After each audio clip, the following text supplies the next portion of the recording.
जय श्री राम। सादर नमस्ते आप सभी सज्जनों को।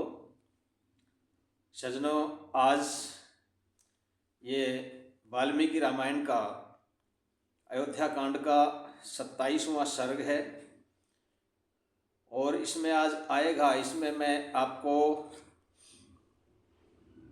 हमने एक निर्णय लिया है कि इसमें प्रत्येक सर्ग में कोई ना कोई एक प्रश्न दें ताकि आप लोग उसका कुछ जवाब दें, क्योंकि हमारे जो सनातन धर्म के लोग हैं, हिंदू लोग हैं, उनको अपने ग्रंथों के बारे में, उनको अपने पूर्वजों के बारे में असलियत पता नहीं है।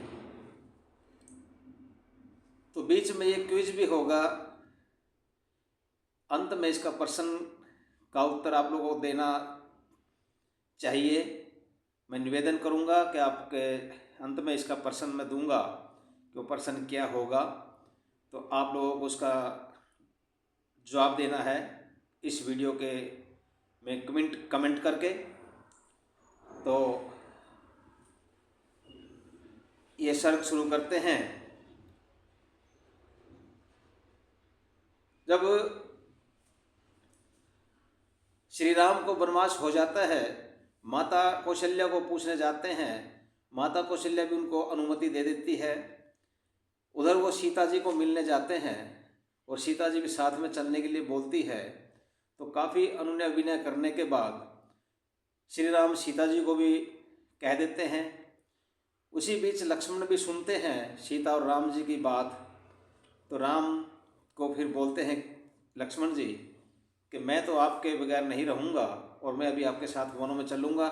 लेकिन श्री राम समझाते हैं लक्ष्मण को, लेकिन लक्ष्मण भी अपने बातें रख करके श्री राम को मना लेते हैं। इस प्रकार श्री राम से अनुमति प्राप्त कर लेते हैं और अंत में श्री राम कहते हैं लक्ष्मण को कि हे लक्ष्मण, आप जाइए। आपके वचनों को सुनकर के प्रसन्न हुए वो और बोले कि लक्ष्मण जाओ, अपनी माता कौन थी लक्ष्मण की, तो ये बोल देते हैं और सुहृद जनों से वन गमन की आज्ञा ले आओ। माता जी के पास भेज देते हैं और विद्वानों के साथ भेज देते हैं, पास में भेज देते हैं वो लक्ष्मण जी को आज्ञा लेके आओ। इस प्रकार आज्ञा लेकर के आ जाते हैं लक्ष्मण जी वापस श्री राम के पास। और क्या होता है सज्जनों, वो सुनिए ध्यान से। ये बहुत सुनने की चीज़ है सज्जनों। मेरा कोई ऐसा मकसद नहीं है, मेरा सिर्फ एक मन की टीस यही है कि हमें अपने आगे बच्चों को, आगे हमारे लोगों को ये चीज़ों का पता चलना चाहिए कि हम लोग पढ़ते नहीं हैं, समय भी शायद नहीं निकाल पाते। तो किसी न किसी बहाने आज मोबाइल सभी के हाथों में है, तो टाइम पास करने के लिए ही कम से कम अपने धर्म ग्रंथ को ही सुन लो। तो ये आशय लेकर के, ये उद्देश्य लेकर के मैं ये रामायण का, वाल्मीकि रामायण का ये पाठ करना शुरू किया है। तो आपसे निवेदन है कि सभी इस चीज़ को पसंद करेंगे, इसको आगे भी फैलाएंगे, सब्सक्राइब भी करेंगे और लाइक करके इसके ऊपर कमेंट भी देंगे कि मैं कैसा बोल रहा हूँ। इसमें सुधार करने के लिए मुझे बताएंगे ताकि मैं और भी इसमें सुधार कर सकूँ, अपने ग्रंथों की जो भाषा है उसको भी और अच्छे तरीके से मैं आपके सामने पेश कर सकूँ। ऐसी मैं उम्मीद करके आपके सामने कह रहा हूँ। तो सुनिए अगला अभी 27वां सर्ग जो है, जिसमें होता है कि राम और लक्ष्मण भी मान जाते हैं, लक्ष्मण मान जाते हैं, मना लेते हैं राम को, राम मान जाते हैं, अनुमति दे देते हैं। और आगे क्या करते हैं, आगे चलते राम और लक्ष्मण द्वारा धन दान करते हैं। वो वनों में जाने से पहले धन दान कर रहे हैं। तो जब लक्ष्मण जी आज्ञा प्राप्त करके किससे, माता जी से और अपने सुहृद जनों से आए, तब राम उनसे बोले कि हे भाई, मेरे पास जो धन है मैं उसे ब्राह्मणों को और तपस्वियों को देना चाहता हूँ। श्री राम कहते हैं लक्ष्मण को कि आप जो मेरे पास धन है उसको मैं ब्राह्मणों को और तपस्वियों को देना चाहता हूँ, अतः इस कार्य में मेरी सहायता करो, लक्ष्मण को बोलते हैं। फिर उन्होंने कोषाध्यक्ष से धन लाने के लिए कहा। जो श्री राम के कोषाध्यक्ष थे उनको कहा कि आप उस धन को लेके आओ। आज्ञा पाते ही नौकरों ने ला करके धन का ढेर लगा दिया। जितना धन था, बहुत कुछ धन था, वो श्री राम के सामने वहाँ ला करके रख दिया गया। तब लक्ष्मण सहित राम ने वह धन ब्राह्मणों को, वृद्धों को और दीन दुखियों में वितरित कर दिया, बांट दिया सारा धन। किसको दिया? जो वृद्ध लोग थे, दीन गरीब दुखी लोग थे, और ब्राह्मणों को धन दिया, उनको सबको बांट दिया। वहाँ पर पिंगल हल्के पीले वर्णमाला गर्ग गोत्री त्रिजट नाम का एक ब्राह्मण रहता था। वहीं पर, कहाँ पर? अयोध्या के अंदर। पिंगल मतलब हल्के पीले वर्णमाला गर्ग गोत्री, जिसका गोत्र जो बोलते हैं, हमारा गोत्र जो होते हैं, उसका गर्ग गोत्री था।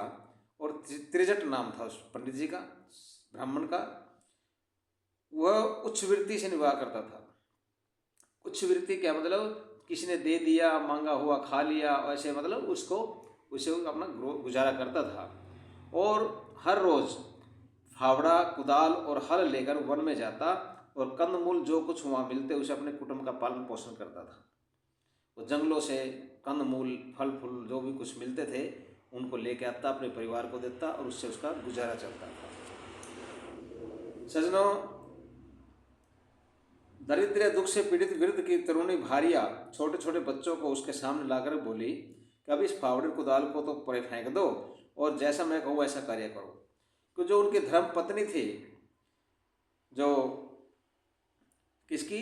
त्रिजट जी की जो धर्म पत्नी थी, उन्होंने क्या, उनके सामने जो बच्चे थे उनके छोटे छोटे, उनके सामने ला के खड़ा कर दिया और कहा कि इस कुदाल को, इस फावड़े को तो फेंक दो।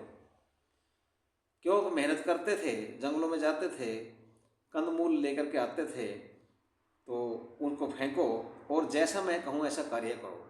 क्या कार्य करो? यदि तुम धर्मज्ञ श्री राम के पास जाओ तो तुम्हें भी कुछ प्राप्ति हो जाएगी। क्योंकि श्री राम वनों में जाने से पहले धन बांट रहे हैं, ब्राह्मणों को, दीन दुखियों को बांट रहे हैं, तो आप भी चले जाओ, आपको भी कुछ न कुछ मिल जाएगा।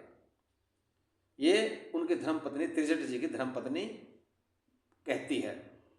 और इस प्रकार स्त्री के वचन सुनकर के वृद्ध ब्राह्मण फटे पुराने चिथड़ों से किसी प्रकार अपना शरीर ढाँप कर, बहुत गरीब थे यहाँ पर वो, तो वो शरीर ढाँप कर श्री राम के घर की ओर चल दिए। गरीब थे, भूखे पेट रहते थे, कंदमूल जंगलों से जो मिलता था उसको ला करके खाते, अपने परिवार का गुजारा करते थे। तो पत्नी के कहने से वो जिस हालत में थे, फटे पुराने कपड़ों के साथ, वो राम जी के घर पर चल दिए।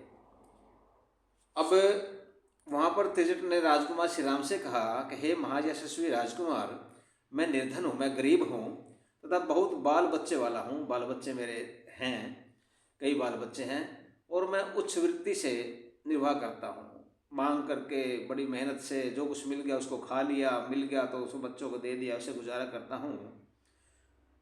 मेरे ऊपर भी कुछ दया दृष्टि होनी चाहिए। जब श्री राम धन बांट रहे थे तो उसमें से बोलते हैं कि मुझे भी कुछ दान देने की कृपा करें। अब यहाँ पर श्री राम जी ने उनसे परिहास पूर्वक कहा। परिहास मतलब मजाक में। श्री राम हर किस्म के गुण थे, वो अपने गुणों से सबको अपना बना लेते थे। इतने गुण, सर्वगुण संपन्न थे वो, कि वो हर एक को अपना बना लेते थे और मजाक भी करते थे। तो यहाँ पर भी उन्होंने मजाक में उस गरीब के साथ क्या कहा, सुनिए कि मैंने अपनी असंख्य गौओं में से अभी 1000 गायें भी नहीं दी हैं। भी मेरे पास असंख्य गायें हैं और उससे मैंने 1000 गायें भी दान नहीं की अभी तक। तुम अपना डंडा फेंको। देखिए श्री राम का मजाक, कि जो तुम्हारे पास ये डंडा है इसको फेंको, जितनी दूर तुम्हारा डंडा जा गिरेगा उतने बीच में जितने गायें खड़ी होंगी उतनी गाय मैं तुम्हें दे दूंगा। ओहो, श्री राम का किसी गरीब की मदद करने का तरीका देखिए। क्या तरीका था कि उन्होंने कहा वो डंडा फेंक दो। अब डंडा जोर से फेंके कि जहाँ तक गायें खड़ी हैं वो जितनी गौएं हैं वो तुम्हारी होंगी। ऐसा मजाक में श्री राम ने उस त्रिजट जी को, ब्राह्मण को कहा। अब श्री राम की बात सुनकर त्रिजट ने वह चिथड़ा कसकर तुरंत कमर में लपेटा और डंडे को घुमाकर अपनी सारी शक्ति लगा उसे फेंक दिया। अब जैसे फटा पुराने कपड़े थे उसको तो ऐसे लपेट लिया और हाथ में जो डंडा वो लिए हुए थे उसको अपने जो पूरे शरीर में जो भी ताकत थी, पूरी ताकत से उसने, उस त्रिजट ब्राह्मण ने उसको जोर से फेंका। अब उसके हाथ से जो उसने जोर से फेंका डंडा, वो हाथ से जो डंडा छोड़ा उसने, वो छूटा हुआ डंडा सरयू नदी के उस पार, सरयू जो नदी थी उसके दूसरे किनारे पर जा करके वो गिर गया, और सरयू नदी को पार करके जहाँ हजारों गायें और सांडों का झुंड था वहाँ पर गिर गया। सरयू नदी के किनारे बहुत दूर उसने फेंका और उससे दूसरे किनारे पर जा पहुँचा जहाँ के बहुत सारी गायें थी, बहुत सारे सांड बछड़े आदि थे, वहाँ पर जा गिरा वो।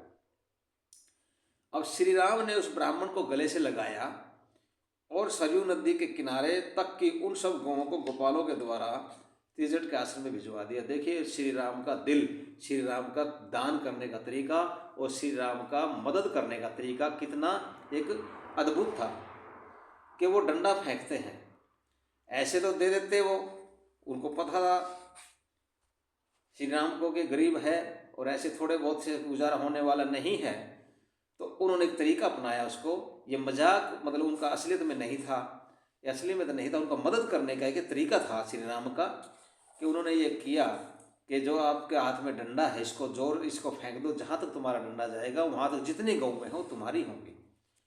अब त्रिजट ब्राह्मण ने भी डंडा जोर से फेंका और वो सरयू नदी के दूसरे किनारे को जाकर पड़ा जहाँ पर बहुत गायें थी, सांड थे, उनके दूर जा गिर गया और वो जितनी भी गायें थी वो सभी श्री राम ने ग्वालों को बोल करके, और जहाँ पर त्रिजट ब्राह्मण रहते थे अपना छोटा सा एक आश्रम, छोटा सा जो कुटिया बना रखी थी, उस कुटिया में रहते वहाँ पर भिजवा दिया, ये दान कर दिया उसको सब कुछ जितनी गायें थी।